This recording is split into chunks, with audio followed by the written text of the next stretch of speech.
में। तो दोस्तों, जैसा आप कह रहे थे कि सर हमारे लिए आप रेलवे ग्रुप डी के प्रैक्टिस सेट शुरू कर दीजिए, तो आज से मैं आपके लिए रेलवे ग्रुप डी के प्रैक्टिस सेट शुरू करने जा रहा हूं और ये बहुत ही हेल्पफुल होंगे। जितने भी मैं प्रैक्टिस सेट कराऊंगा सारे ही कोई ना कोई सी शिफ्ट में आए होंगे और शिफ्ट वाइज में आपको एक एक प्रैक्टिस सेट कराऊंगा। तो आप इन प्रैक्टिस सेट को ध्यान से समझना। तो मैं सबसे पहले मैथमेटिक्स के प्रैक्टिस सेट कर रहा हूँ। यदि ये आपको अच्छे लगे तो मैं इस क्लास को कंटिन्यू रखता रहूँगा, यदि आपको ये सही नहीं लगे तो मैं इस क्लास को बंद कर दूंगा। तो दोस्तों, देरी ना करते हुए मैं क्लास को शुरू करता हूं। जैसे आपकी डिमांड आ रही थी कि सर हमारे लिए रेलवे ग्रुप डी के प्रैक्टिस सेट शुरू कर दीजिए, तो मैं आज रेलवे ग्रुप डी की जितने भी 2018 में भर्ती निकली हुई थी उसमें जितने भी एग्जाम हुए एनटीपीसी में हुए हैं 2015-16 में, यानी कि रेलवे के जितने भी एग्जाम हुए हैं सारे के लिए आज रेलवे ग्रुप डी का प्रैक्टिस सेट स्टार्ट करने जा रहा हूँ और ये आपके लिए बहुत ही हेल्पफुल होंगे। और मैं ये कहना चाहता हूँ, यदि आप चैनल पर नहीं है तो इस चैनल को शेयर, सब्सक्राइब और लाइक करना। तो देखो स्टार्ट करते हैं। जैसा लिखा है रेलवे ग्रुप डी एनटीपीसी और सीबीटी 2 के लिए, यानी कि रेलवे ग्रुप डी के लिए बहुत स्पेशल क्लास होगी। जितने भी इसमें मैं क्वेश्चन कराऊंगा सारे रेलवे ग्रुप डी या एनटीपीसी सीबीटी 2 2015-16 में आई हुए होंगे। और जैसे लिखा भी है ग्रुप डी 12 तारीख 11वां महीना 2018 फर्स्ट शिफ्ट, यानी कि 12/11/2018 के फर्स्ट शिफ्ट के क्वेश्चन है। ऐसे मैं शिफ्ट वाइज कराऊंगा और एक एक शिफ्ट को आपके सारे क्वेश्चन कराऊंगा। तो दोस्तों, आपकी डिमांड पर मैं आपके लिए क्लास लेकर आ रहा हूँ। तो क्लास को जो यदि अच्छी लगती है तो इस क्लास को ज़्यादा से ज़्यादा शेयर, सब्सक्राइब और लाइक करना। तो आइए शुरू करते हैं। जैसे लिखा है, यदि 2 वर्षों में 600 रुपये मूल्य के बिल की कीमत 660 रुपये हो जाती है, यानी कि 600 रुपये क्या है, ये 600 रुपये क्या है, ये हमारा मूलधन पी। ठीक, बिल की कीमत 660 रुपये हो जाती है, यानी कि बढ़कर जो हो जाए वो मिश्रधन 660 रुपये हो जाती है। तो प्रतिवर्ष साधारण ब्याज की दर क्या है, ये प्रतिवर्ष साधारण ब्याज की दर पूछ रहा है कि प्रतिवर्ष साधारण ब्याज की दर क्या है। तो आपका मूलधन था 600, बढ़ा कितना होगा 660, तो ब्याज कितने का लगा आपको 60 रुपये का ब्याज लगा, नहीं कितने पे लगा 600 पे लगा। कितने साल के लिए 2 साल के लिए। आपसे आर पूछा अपॉन 100, इन 2 जीरो से ये 2 जीरो खत्म, ये कितना 6 दूनी 12, ये कटा कितनी बार 5 बार। तो आर बराबर कितना हो गया 5%। कितने का लगेगा 5%, नहीं कि ऑप्शन नंबर बी।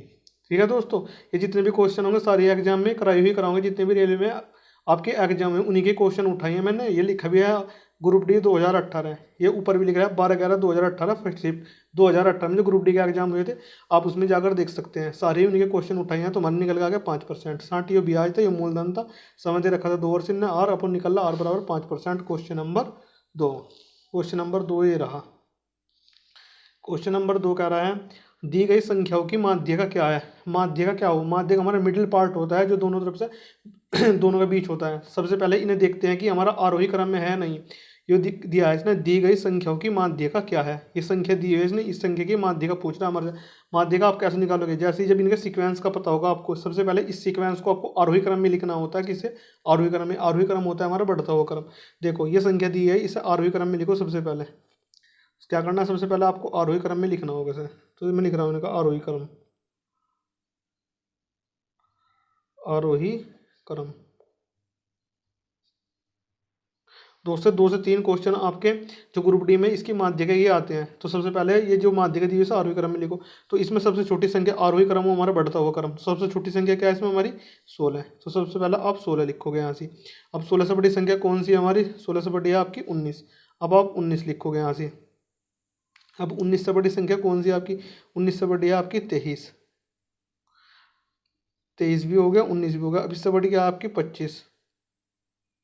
25 से बड़ी है आपकी 26, यानी कि 26 भी हो गया, 25 भी हो गया। इससे बड़ी क्या है आपकी 29। 29 से बड़ी क्या है आपकी 30, और 30 से बड़ी क्या है आपकी 31। तो ये संख्या गिन लो 1 2 3 4 5 6 7 8। यहाँ पे देख लो 1 2 3 4 5 6 7 8 तुम्हारी संख्या हो चुकी है। ये हमारा आरोही क्रम है। अब आप इसकी माध्य का पता दोस्तों ध्यान से समझना। ये बहुत ही क्लास बहुत ही अच्छी तरीके से लेकर ला रहा हूँ। बहुत ही देर लगती है कंटेंट को तैयार करने में, तो दोस्तों ध्यान से समझना। तो अब माध्य का ये कितने हैं 8। अब 3 तो आप इधर छोड़ोगे, 3 ही आप इधर छोड़ोगे, छोड़ दें, क्योंकि हमें मिडिल पार्ट निकालना होता है। अब जब ये 25 रह गया और ये 26 रह गया, जैसे आप इन दोनों को ऐड करोगे 25 और 26 कितना होता है 51 होता है, नहीं होता है। अभी कैंडिडेट कितने थे 2, तो इसे 2 से डिवाइड कर दो। 2 से जब डिवाइड करोगे तो कितना आ जाएगा 25.5, यानी कि ऑप्शन नंबर बी। ये हमारा माध्यक का नियम है। ठीक है दोस्तों, सबसे पहले जो माध्यक जिस संख्या के माध्यक पूछा उस संख्या को सीक्वेंस में लगाओ, आरोही क्रम में नहीं कि बढ़ते हुए क्रम में। जैसे आप निकालो उसका मिडिल पार्ट निकालो। ये 2 कहाँ से है, क्योंकि हमने 2 बीच के नंबर उठाए, 3 इधर छोटा 3 इधर छोटा, जो बीच के 2 पार्ट थे दूसरे से डिवाइड कर दिया 25.5, ऑप्शन नंबर बी। तो क्वेश्चन नंबर चलता है 3, क्वेश्चन नंबर 3 ये रहा। ठीक है, क्वेश्चन नंबर 30 ये है, 2 की घात 3 गुणा 5 की घात 3 गुणा 7 की घात 3, 2 की घात 2, 3 की घात 5, 5 की घात 2, 7 का मैथ है क्या होगा? मैथ है क्या होगा? मैथ है जो हमारे सभी संख्याओं में हमारा कॉमन मिला है। ठीक है दोस्तों, क्या होता है? मैथ है जो कॉमन मिला है। अल्लाह से तो हो छोटा से छोटा, मैथ है वो हमारा बड़ा से बड़ा। तो क्या पूछा इसने इसमें? मैथ है पूछ रहा हमारे से, क्या पूछ रहा? मैथ है पूछ रहा। अब देखो, अब 2 की घात 3 यहाँ है, परंतु यहाँ कितना है? 2 की घात 2, और यहाँ कितना है? 2 की घात 3। अब आप यहाँ से क्या ले सकते हो? मैंने क्या बताया? सारों में ही कॉमन मिलना चाहो संख्या। 2 की घात 3 यहाँ है, 2 की घात 2 यहाँ है, और 2 की घात 3 यहाँ है। तो आप इसमें से क्या कॉमन ले सकते हैं? 2 की घात 2 कॉमन ले सकते हैं, क्योंकि 2 की घात 2, ठीक है, 2 की घात 2 इसमें मिल रहा है, इसमें मिल रहा है। तो यहाँ से कितना आ गया? 2 की घात 2। अब अगले डिजिट के पास पहुँचो, यहाँ 5 की घात 3 है, यहाँ 5 की घात 3 है, यहाँ 5 की घात 2 है, और यहाँ देखो 5 कितनी बार आया? देखो यहाँ तो 5 की घात 3 है, यहाँ 5 की घात 2 है, परंतु यहाँ 5 कितनी बार है? एक बार है। तो आप लिखोगे यहाँ से 5। मैंने क्या बताया? मैथ हमारी सारी संख्याओं में कॉमन होता है। तो हमारा 2 का भी हो गया और 5 का भी होगा। ठीक है, अब 7 की घात 3 देखो, 7 की घात 3 यहाँ है, 7 की घात 4 यहाँ है, और 7 की घात 2 है। तो 7 की घात 2 ही तो मिलेगा, तो 7 की घात 2 यहाँ से लो। ठीक है दोस्तों, मैं ऐसा पूछा, 2 की घात 2 कितना होता है आपका? 4। ये कितना होता है आपका? 5। और 7 का वर्ग कितना होता है? 49। जैसे आप इसकी गुणा करें, 4 पंजे 20 गुणा 49, 2 0 2 नम 18, 2 चौक 8 1 9, तो कितना आ गया? 980, यानी कि ऑप्शन नंबर ई। ठीक है दोस्तों, आपको समझ में आ रहा है तो क्वेश्चन लाइक जरूर करना दोस्तों। ठीक है दोस्तों, लाइक से क्या होता है? जो कि और बंदे हैं इसकी इंप्रेशन बढ़ते हैं और बंदों के पास भी जाती है। लाइक का ये फायदा होता है, जिन बंदों को पता नहीं है कि हमारी क्लास चल रही है ग्रुप डी के लिए, उन भाइयों को भी पता चलता है। तो मैंने बता दिया, मैथ से मेरा जो सारी संख्याओं में ही कॉमन मिलता है। 2 की घात 2 क्यों लिया मैंने? क्योंकि 2 की घात 2 इसमें है, यहाँ 2 की घात 3 है, यहाँ 2 की घात 3 है, परंतु यहाँ 2 की घात 2 है। तो हमें संख्या ढूंढनी है जो सब में ही कॉमन मिले। तो इसका वर्ग कर 4, ये 5, 7 का वर्ग कर दिया 49, 4 5 20, इसकी गुणा करी 2 नम 18, 2 चौक 8 980, यानी कि ऑप्शन नंबर। अब क्वेश्चन नंबर 4 ये रहा। क्वेश्चन नंबर 4 ये रहा है, 0.27 अपॉन पी स्क्वायर बराबर 27 हो तो पी बराबर क्या करनी? पी की वैल्यू पूछी, ग्रुप डी 2018। दोस्तों मैं बता रहा, मैंने आपको शुरू में ही शिफ्ट लिख दिया इसकी, 12/11/2018 की फर्स्ट शिफ्ट में आई है। जाओ तो आप अपने प्रैक्टिस सेट उठाकर देख लेना है, 12/11/2018 में जो फर्स्ट शिफ्ट हुई थी उसके क्वेश्चन उठाए मैंने सारे। मैं आपको शिफ्ट वाइज और डेट वाइज कराऊंगा, जितने भी क्वेश्चन कराऊंगा तो मैंने लिख भी दिया है। Group D 2018। तो शुरू करते हैं, किसकी वैल्यू पूछी है? पी की वैल्यू पूछी है हमारे से। इसने क्या दे रखा है ना? 0.27 बटे पी स्क्वायर बराबर 27, ये इसने दिया हुआ है हमारे से। पूछ किसकी रहा है? पी की वैल्यू पूछता है। तो मैं इसे क्या कर सकता हूँ? 0.27 बटे 27, जो यहाँ इधर पूछा सकता हूँ पी स्क्वायर। ठीक है दोस्तों, अब यहाँ कितना है? अब यहाँ कितना है? दशमलव के बाद यहाँ कितने? 2 अंक है। अब दशमलव उठाएंगे और यहाँ 100 आ जाएगा 27 से। तो ये 27 खत्म हो गया। अब यहाँ कितना बचा? 1/100 बराबर पी स्क्वायर। ठीक, जैसे ही आप इस पी का एक वर्ग करोगे तो इसमें अंडर रूट चला जाएगा। जैसे इसे खत्म करोगे तो कितना हो जाएगा? 1/100 अंडर रूट बराबर पी। ठीक, चल होगा ना दोस्तों? ध्यान से समझना, बहुत ही ध्यान से समझा रहा हूँ क्वेश्चन को।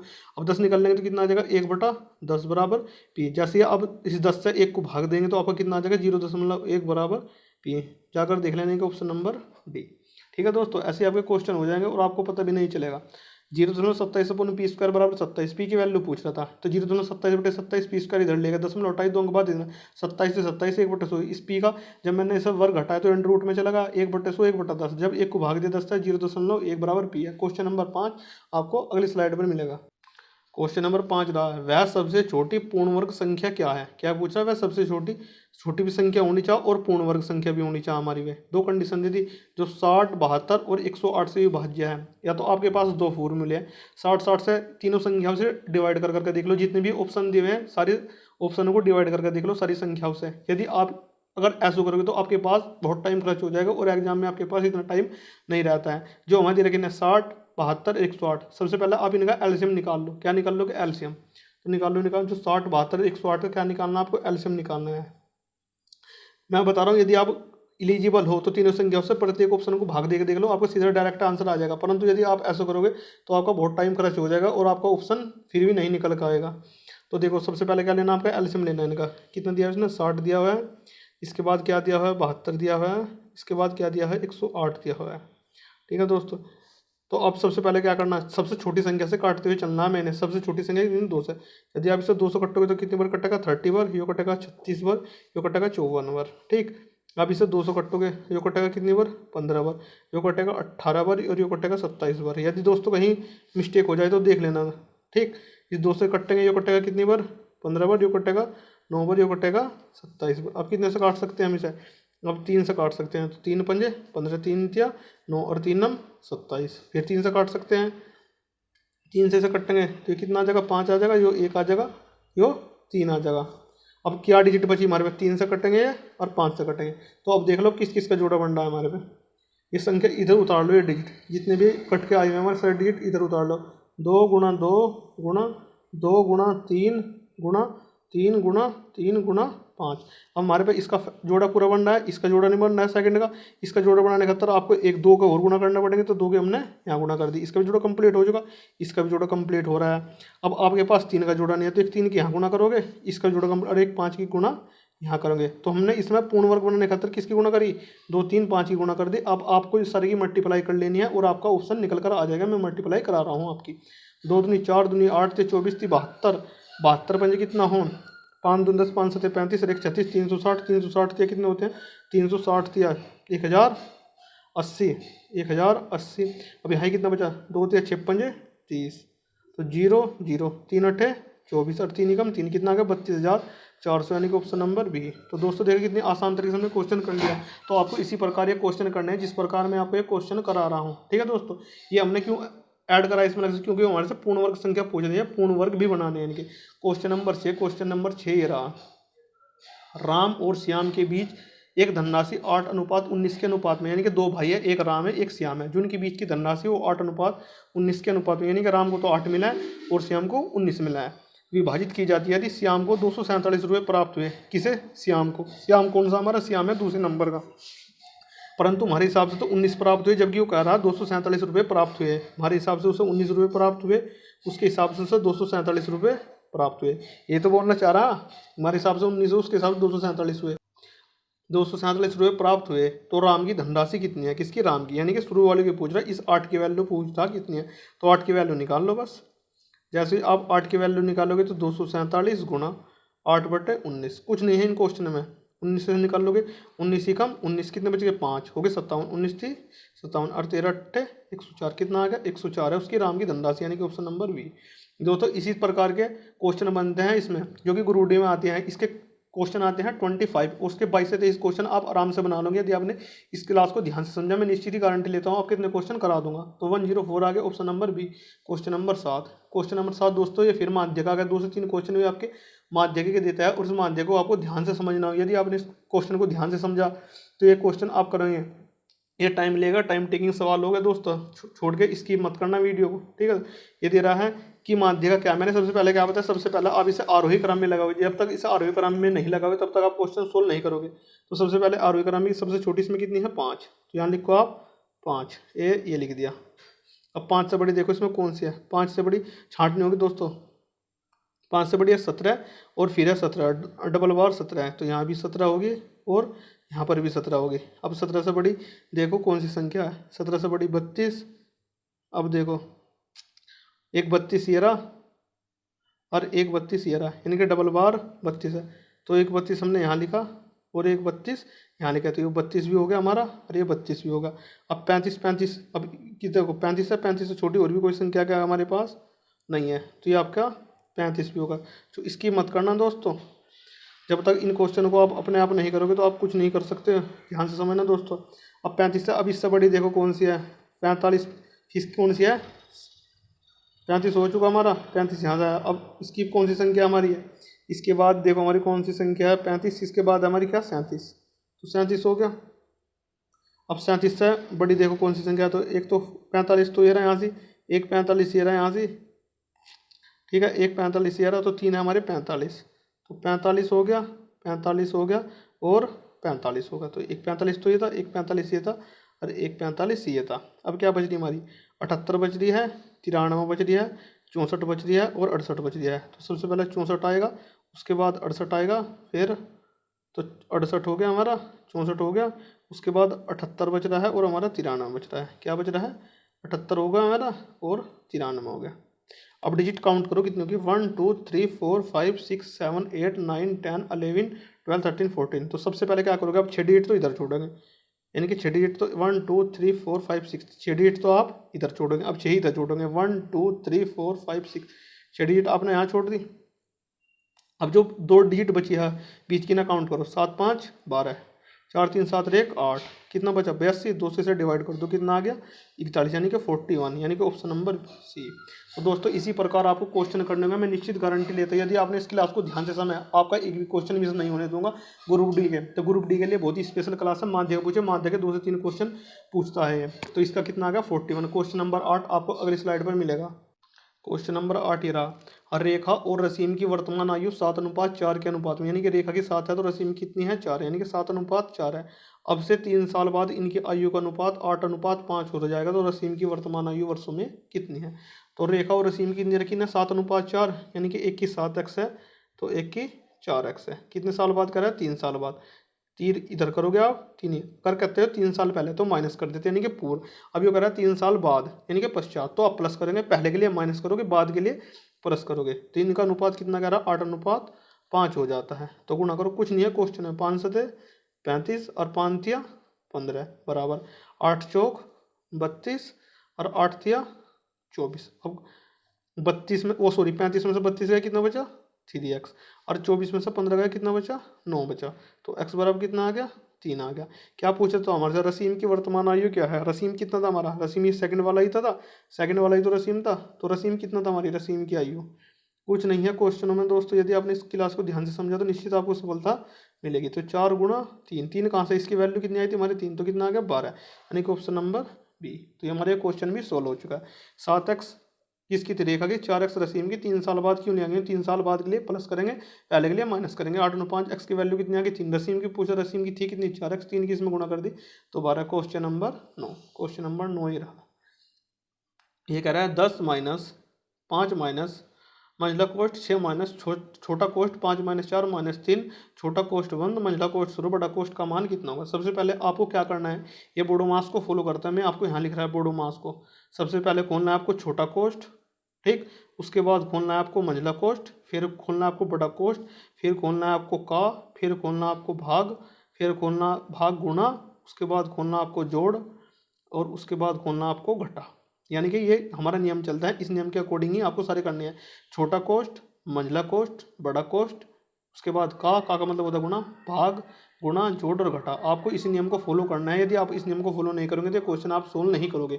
मिस्टेक कर दोगे क्वेश्चन तो हो जाएगा परंतु आपका ऑप्शन मैच नहीं करेगा। तो सबसे पहले मैंने क्या, सबसे पहले आपको छोटा कोष्ठ सोल्व करना है। देखो मैं इसे क्वेश्चन में ही सोल्व करा दूंगा। अब ये कितना माइनस के 4 और ये कितने हैं माइनस के 3, माइनस के 4 माइनस के 3 कितने हो गए माइनस के 7, और ये कितने हैं प्लस के 5। तो यहाँ कितने बच गए आपके माइनस के 2। ये हमारा यहाँ तक का सोल्व हो चुका है। यहाँ से निकल गया माइनस के 2। अब यहाँ तो 6 हैं, अब ये माइनस के 2 हैं, तो 6 और 2 कितने हो जाएंगे 8 हो गए। अब ये हमारे यहाँ तक भी सोल्व हो। अब ये 8 के आएंगे हो गए, ये 8 हो गए प्लस के। अब यहाँ कितना है प्लस के 5, और ये कितना है आपके, ये तो ये कितने हो गए यहाँ देखो। अब यहाँ तो ये 5 है, अब ये यहाँ के हो गए प्लस के 8 हो गए। तो ये कितना बचा, अब ये कहेंगे निकल का आगे 8, आपके कहेंगे निकल का आगे माइनस के। तो आप इसे सोल्व कर लो। अब यहाँ तक ये कितना 10 माइनस के 5 प्लस के 8। अब इन दोनों को ऐड करो 10 और 8 18, 18 में से 5 गए, आपको कितना बचा 13। तो देखो मैंने ये इसमें ही सोल्व करा दिया आपको क्वेश्चन में ही। एक बार समझा रहा हूँ आपको ये कैसे है, 13 निकल गए। अभी देखो ये माइनस के 4 थे, ये माइनस के 3 थे, दोनों को काउंट किया माइनस के 7, माइनस के 7 में से प्लस के 5 घटाया तो माइनस के 2। अब ये माइनस के 2 इस कोष्ठ के अंदर बचा, इस माइनस से जब इस माइनस के 2 में किसी क्या हुई गुणा हुई तो माइनस माइनस प्लस 6 और 2 कितने हो गए 8 हो गए, जो कि हमारे यहाँ तक का निकल का आया था। अब 10 माइनस के 5, अब इस माइनस की इस भीतर गुणा हुई तो प्लस के 8 हो गए, तो 10 माइनस के 5 प्लस के 8 10 8 18, 18 से 5 गए 13, यानी कि option number A, question number 10। दोस्तों इसी प्रकार आपके क्वेश्चन होते चले जाएंगे। जितने भी मैं क्वेश्चन करा रहा हूँ आपको सारे पिछले उसके क्वेश्चन है जो कि 2018 में आपको ग्रुप डी का एग्जाम हुआ था, सारे क्वेश्चन आपको इस प्रकार मिलेंगे और आपको जरा सी भी दिक्कत नहीं आएगी। ये कह रहा है 60 का 15% क्या होगा। देखो कितने सिंपल क्वेश्चन आ रहे हैं और लोग हवा बनाते हैं, कितना हार्ड एग्जाम आता है। कुछ नहीं दोस्तों, यदि आपने ध्यान से समझा तो निश्चित आपको सफलता मिलेगी। ये पूछता है 60 का 15% क्या होगा, तो 60 गुणा 15/100, ये तो है ना 20 तिया 60, 20 पंजे 100 और 5 तिया 15 और 3 पंजे 20 तिया 60, 20 पंजे 100 और 5 में 3 तिया 9, यानी कि option number A, question number 11। Question number 11 पर चलते हैं। ये हमारा हो गया 60 का 15% निकल रहा, कितना आ गया 9 आ गया। क्वेश्चन नंबर 11 ये रहा आपका। ये पूछ रहा है 11 माइनस 3 भाग 1/3 गुणा 5 माइनस के 6 छोटा कोष्ठ 1 गुणा 1/6 का मान क्या होगा। दोस्तों ऐसे ऐसे सिंपल क्वेश्चन आते हैं इसमें ग्रुप डी में। ठीक है। 25 क्वेश्चन आते हैं, 25 में से 17 से 18 क्वेश्चन तो बिल्कुल नॉर्मल आते हैं, आपको प्रैक्टिस की जरूरत है। तो प्रैक्टिस सेट हमने फर्स्ट शुरू किया है इसका, तो देखते हैं क्या है इसमें। ये क्या है, 11-3। अब मैं सीधा लिख रहा हूँ। अब ये भाग में है, जब भाग में गुणा में जाएंगे तो 3 ऊपर पहुंच जाएगा, गुणा 5 माइनस के ये कितना। अब देखो इस 6 से, चलो यहीं काट रहा हूँ मैं, यहाँ लिख के काट रहा हूँ, फिर क्या है 1 गुणा 1/6। इस 6 से जो 6 खत्म, ये कितना होगा 11 माइनस 3 9 9 पंजे 45, तो माइनस के 1। अब ये कितना हो जाएगा 11 माइनस के ये कितना हो गया 45 और 1 माइनस के 46। यदि आप 46 में से 11 घटाओगे तो कितना बचेगा आपका माइनस के 35, यानी कि ऑप्शन नंबर ए। तो दोस्तों इस प्रकार के क्वेश्चन आते हैं। कैसे क्या मैं समझा रहा हूँ, 11 माइनस ये 3 कहाँ से गया, जो भाग में है, जब ये गुणा में लेकर जाएंगे तो ऊपर जाएगा, और ये 5 होगा तो इस 6 से 6 घट गया, तो 11 3 3 9 9 5 45 माइनस के 1, 11 माइनस 40, तो 40 में से 11 घटाए माइनस के 35, option number A. Question number 12 आपको अगली स्लाइड पर मिलेगा। क्वेश्चन नंबर 12 ये रहा। क्वेश्चन नंबर 12 में क्या कर रहा है, ध्यान से देखो। रूपा लिखो फूलदान की एक जोड़ी जिसका क्रय मूल्य 700 रुपये है, यानी जो क्रय मूल्य दे रखा है वो कितने दे रखा है उसने 700 रुपये दे रखा है। क्रय मूल्य 700 रुपये है, को बेचने पर 17% की हानि होती है। यदि वो उसे 700 रुपये पर सेल कराया, 700 रुपये पर सेल कराया तो उसे 17% की हानि होती है। तो उसने फूलदान को कितने रुपये में बेचे, यानी कि सेलिंग प्राइस हमारे से विक्रय मूल्य पूछ रहा है। दोस्तों इतने आसान आसान क्वेश्चन आते हैं आपके एग्जाम में, आपको ध्यान से समझ कर जाने होंगे। जितने भी क्वेश्चन कराऊँ क्या पूछ रहा, जब उसका क्रय मूल्य 700 रुपये है पर बेचने पर 17% की हानि होती है तो उसका विक्रय मूल्य पूछा, यानी कि सेलिंग प्राइस, यानी कि विक्रय मूल्य। SP पूछ रहा है हमारे से, तो विक्रय मूल्य क्रय मूल्य कितना दे रखा है उन्होंने 700। हानि कितनी की हो रही है आपको 17%, कितना बचा 83/100। 2 जीरो से 2 जीरो बराबर 7 या 21, 2 7 8 56 8 2 58, यानी कि 581, ऑप्शन नंबर ए। ठीक है दोस्तों, अगर आपसे पूछते हैं इसका क्रय मूल्य तो क्रय मूल्य नीचे रखते हैं जो ऊपर रखा हमने। ठीक, तो पूछ रहा है विक्रय मूल्य रखेंगे ऊपर, क्रय मूल्य रखेंगे जब पूछता तो नीचे। तो 783 कहाँ से आया, क्योंकि 17% की हानि हो रही। तो इन 2 जीरो से 2 जीरो कैंसिल करिए, 7 या 21, 7 8 56 8 2 58, ये 581, option number A. Question number 13। Question number 13 ये रहा आपकी स्क्रीन पर। दोस्तों बहुत ही ध्यान से समझना है इन क्वेश्चन को, मैं आपको एक एक क्वेश्चन करा रहा हूँ, आपके लिए एक भी क्वेश्चन मिस नहीं कर रहा हूँ। तो आपका भी फर्ज बनता है कि क्लास को ज़्यादा से ज़्यादा शेयर और सब्सक्राइब करें। समान जन्म तिथि वाले 7 बच्चों का जन्म 7 कर्मिक वर्षों में, यानी कि समान जन्म तिथि वाले 7 बच्चों का जन्म 7 कर्मिक वर्षों में हुआ। सबसे बड़े 3 बच्चों की आयु का योग 93 वर्ष है, यानी कि जो सबसे बड़े हैं उनके 3 बच्चों की आयु का योग कितना दे रखा है उन्होंने 93 दे रखा है, जो सबसे बड़े 3 बच्चे हैं। जब तो अब 93 को 3 से डिवाइड कर दोगे तो कितना निकल का आ गया आपका, 3 से डिवाइड कर दोगे तो 31 निकल का आ गया, आगे नहीं आ गया।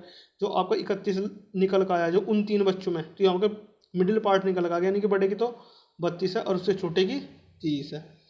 जो हमारा इन 3 बच्चों के आयु का योग निकल का आ गया वो 93 है। 93 मैंने 3 से डिवाइड करा तो कितना आ गया 31। 31 हमारे बीच वाली, यानी कि एक इससे छोटा है एक इससे बड़ा है। अब बच्चे करने कितने 7, अब जितने होंगे उससे छोटे ही होंगे, तो कितना हो गया हमारा, यहाँ से हो जाएगा 29, ये कितना हो जाएगा हमारा 28, ये कितना हो जाएगा हमारा 27, और ये कितना हो जाएगा हमारा 26। क्या पूछ रहा है, तो सबसे छोटे 3 बच्चों के आयु का योग क्या होगा, सबसे छोटे की पूछ रहा है, यानी कि इन तीनों की पूछ रहा है हमारे से कितनी है। तो जोड़ो 8 और 7 15 और 6 81, 2 हासिल के 2 और 2 4, 2 6 और 2 8, यानी कि 81, ऑप्शन नंबर ए। तो दोस्तों इस प्रकार आपके क्वेश्चन सोल्व हो रहे हैं और आपको पता भी नहीं चल रहा है कि हमारे क्वेश्चन किस प्रकार सोल्व हो रहे हैं। मैं एक बार और बता रहा, समान जन्म तिथि वाले 7 बच्चों का जन्म 7 कर्मिक वर्षों में हुआ था, सबसे बड़े यानी कि क्रम वाइज हुआ था। 3 बच्चों की आयु का 93 वर्ष है, तो 93 को 3 से डिवाइड कर दो कितना आ गया 31। जो 31 आया जो हमारे 3 में सबसे जो लास्ट के बच्चे हैं 3 उनका आया जो 31 निकल का आया, उसमें बीच वाली पार्ट की वैल्यू निकल कर आई। ठीक है, और जो उससे छोटे हैं सारे छोटे हैं। अब क्वेश्चन नंबर 14, क्वेश्चन नंबर 14 ये रहा है। क्वेश्चन नंबर 14 में क्या कह रहा है, क्वेश्चन नंबर 14 देखो बहुत ही ध्यान से। क्वेश्चन नंबर 14 ये रहा, यदि x-1 द्वारा 3x² प्लस ax प्लस 7 पूरी तरह से विभाज्य है तब a का मान क्या है। इसका पूछ रहा, a की वैल्यू पूछ रहा हमारे से, x-1 द्वारा विभाज्य है। तो ये दे रखा है x-1 बराबर क्या हो 0, तो x बराबर आप 1 रख सकते हो। हाँ जी सर बिल्कुल रख सकते हैं, यानी x-1 बराबर 0, x बराबर 1। x के स्थान पर आपको 1 वैल्यू पुट करनी है, किसके x के स्थान पर आपको 1 वैल्यू पुट करनी है। आपको जहाँ भी x दिया हुआ है इसने तो रखो, आपको वैल्यू पुट करनी है। तो कितना है 3x², तो 3 गुणा 1 का वर्ग प्लस ये कितना हो जाएगा a गुणा 1 कितना हो जाएगा प्लस के 7 बराबर 0, तो ये कितना हो जाएगा 3 प्लस a प्लस 7 बराबर 0। तो 3 और 7 कितना हो जाएगा 10, तो a बराबर कितनी आ गई वैल्यू आपकी -के 10 क्या आ गई माइनस के 10 से, यानी कि ऑप्शन नंबर ए। तो दोस्तों देखिए भी हमारे क्वेश्चन सोल्व हो जाए कैसे आई, ये x-1 दिया था, x-1 बराबर 0 तो x बराबर 1, x के स्थान पर आपको 1 वैल्यू पुट करनी थी x के स्थान पर, तो धरा मैंने x के स्थान पर वहाँ 1 वैल्यू पुट करी तो रखा, तो 7 और 3 10, तो a बराबर -10। क्वेश्चन नंबर 15, क्वेश्चन नंबर 15 ये रहा आपको। ये कह रहा है यदि x 3181 3 से विभाज्य तब x का मान क्या होगा, किसका x का मान क्या होगा। दोस्तों आपको 3 का नियम क्या है, 3 का नियम क्या कहता है हमारा, जो भी उनके संग 3 का और 9 का नियम ही सेम कंडीशन पर लागू होता है। जो 3 का नियम कहता है वो 6 का नियम कहता है, जो इनके अंकों का योग है वो 3 से पूरी तरह विभाज्य होना चाहिए, यानी कि 1 और 8 कितना हो जाएगा 9 और 1 10 और 3 13। इस 13 में ऐसा क्या जुड़ू कि वो 3 से कट जा, 13 में यदि मैं अगर 2 जुड़ू तो 15, 15 3 से कट जाएगा, तो ऑप्शन नंबर बी। ठीक है दोस्तों, एक बार और बता रहा है, जो 3 का नियम कहता है, जो 3 और 9 का नियम कहता है, दोनों के लिए एक ही नियम काम करता है, यानी कि जो अंकों का योग है वो 3 से भी विभाज्य, यदि 3 के लिए क्या आएगा तो 3 से, 9 के लिए क्या आएगा तो 9 से विभाज्य पूरी तरह होना चाहिए। यदि मैं इनको ऐड करूँ 8 और 1 9 और 1 10 और 3 13, इसमें ऐसी कौन सी संख्या जोड़ू कि वो 3 से कट जा, तो 13 में अगर मैं उसमें 2 जोड़ू तो 15, तो 3 से कट जाएंगे। लेकिन option number B, question number 16 आपको अगली स्लाइड पर मिलेगा। तो कितना आ गया 16 आ गया, यानी कि इनके अंकों का योग, मैं कंडीशन भी लिख रहा हूँ नोट करके, अंकों का योग, अंकों का योग, का योग 3 से विभाज्य, 3 से विभाज्य होना चाहिए, यानी कि जो अंकों का योग है उसका 3 से विभाज्य होना चाहिए। ठीक है, तो दोस्तों आज की क्लास की हमारी एक क्वेश्चन थी। यदि आपको क्लास अच्छी लगी है तो आप इस क्लास को शेयर सब्सक्राइब और लाइक करना, और यदि आपको क्लास अच्छी नहीं लगी तो डिसलाइक भी जरूर करना, जिससे मुझे पता चल सके कि कहाँ मेरे पे गलती हो रही है। ठीक है दोस्तों, तो दोस्तों मैं बाद में आपसे यही कहूँगा कि यदि आपको ये क्लास अच्छी लगे तो कमेंट में करना, मैं आपके लिए क्लास ये ऑलरेडी ऐसे ही रखता चलाऊंगा। यदि आपको क्लास अच्छी नहीं लगती है तो मैं इस क्लास को बंद कर दूंगा और दूसरा टॉपिक पे वीडियो बनाऊंगा। तो मैंने आपको जो कि आप बताया 12/11/2018 ग्रुप डी के जितने भी एग्जाम हुए थे उस फर्स्ट शिफ्ट के मैंने क्वेश्चन उठाए हैं इसके। ठीक है दोस्तों, तो बाद में आपसे यही कहना चाहूँगा, यदि आपको क्लास अच्छी लगे तो इस क्लास को शेयर सब्सक्राइब और लाइक करना। तो thanks for watching all of you.